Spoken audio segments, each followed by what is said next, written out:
Great Zimbabwe, some other scholars argue that in fact at that time of that civilization it was already a Mutapa empire. But historical sources don't quite tell us exactly who was the Mutapa at Great Zimbabwe at the time around 1000 AD and thereafter within that period. I don't know our scholars here, the archaeologists, whether they can illuminate on that one and tell us who was, if scholars argue that the Great Zimbabwe civilization at Great Zimbabwe Hill, it was already a Mutapa period. Who was the Mutapa? I have not come to know who that Mutapa was. I suppose maybe some of you here can tell us if it was a Mutapa period, who was the Mutapa then?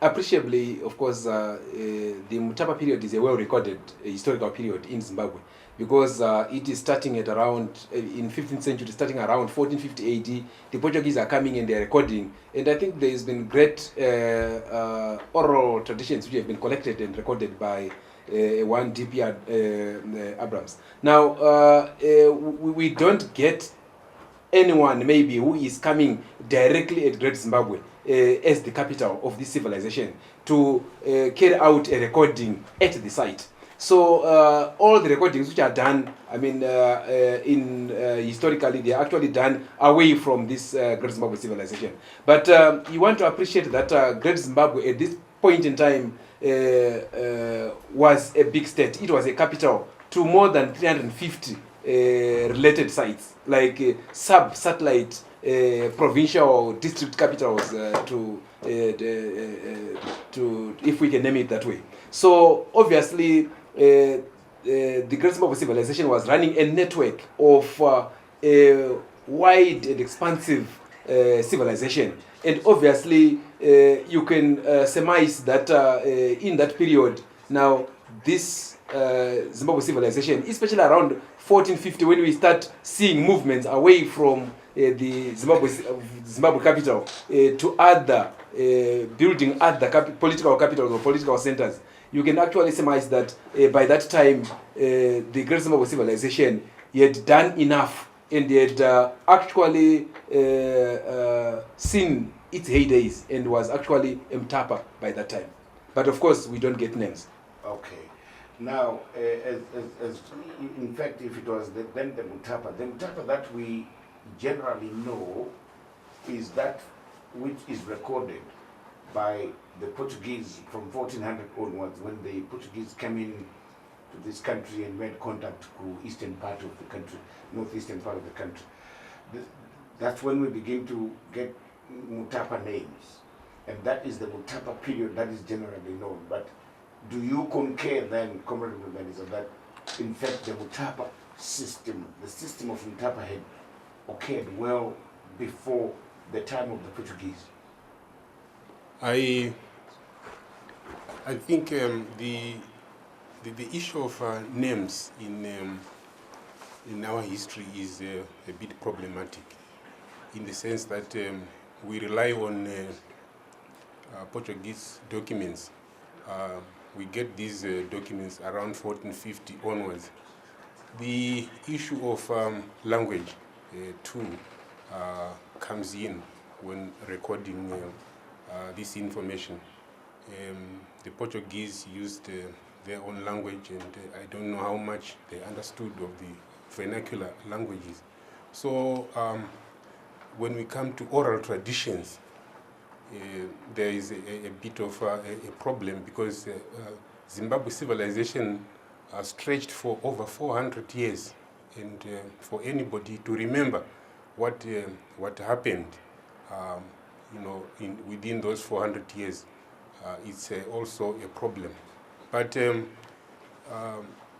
personally, from archaeological records, I don't see a marked change from the early settlers at Great Zimbabwe and the later settlers at Great Zimbabwe. And equally so, I don't see much in terms of cultural heritage. I don't see much change between the people who lived at Great Zimbabwe and those who lived at smaller Zimbabwe's all over Zimbabwe. I'm looking at the cultural attributes of the people responsible for the creation of what we call Zimbabwe civilization. And therefore, personally, I would suggest an evolution of people.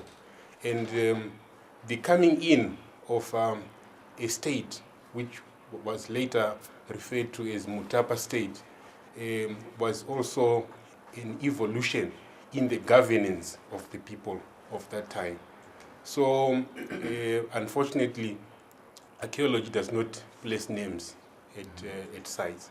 But oral traditions, documents from the Portuguese suggest a number of names. And as you rightly point out, we start getting names when we are referring to the state of Monomotapa in the north or northeast. That's when we start getting names like Mtota and so on. Yeah, I've just come across some interesting names here from a passage that I've just been going through before we started the program. In fact, another scholar, another authority, Comrade Kodere, writes this way. He says that, in fact, when the Mbire people, as he puts it, were migrating from East Africa, and he calls the Mbire so-called family, from Mambiri in Ethiopia through Tovera in Kenya. These are the names of these people as they were moving downwards. Murenga, Sorenzo in northern Mbire, and Chaminuka through northern Guruswa to southern Malawi. Part of this family, representing the descendants of Chaminuka and Mushalaki, then crossed Zambezi River around 1000 AD to establish the Mbire Mutapa Empire in this country under Mbire Mutapa Mabumwashawa and centered in Weza area at Mutusi Nazita. Chigwangu, the young brother of Mutapa I, then trekked further to the south, pursuing the Ungwe, and finally settled at Zimbabwe Hill, where he constructed a stone fort which today we call Great Zimbabwe, for which he won for himself the name Ruswingo. After the death of Mutapa Mabumashawa, he became Nembire Mutapa II.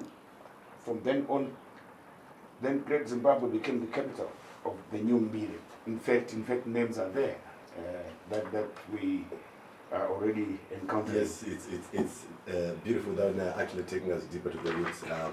With that, we'll go to a short break, and when we come back, we will continue with our story. ZiFM Stereo 106.4 with the historians, archaeologists, trying to remind us who we are with our past. We can't even be quite sure where the future is.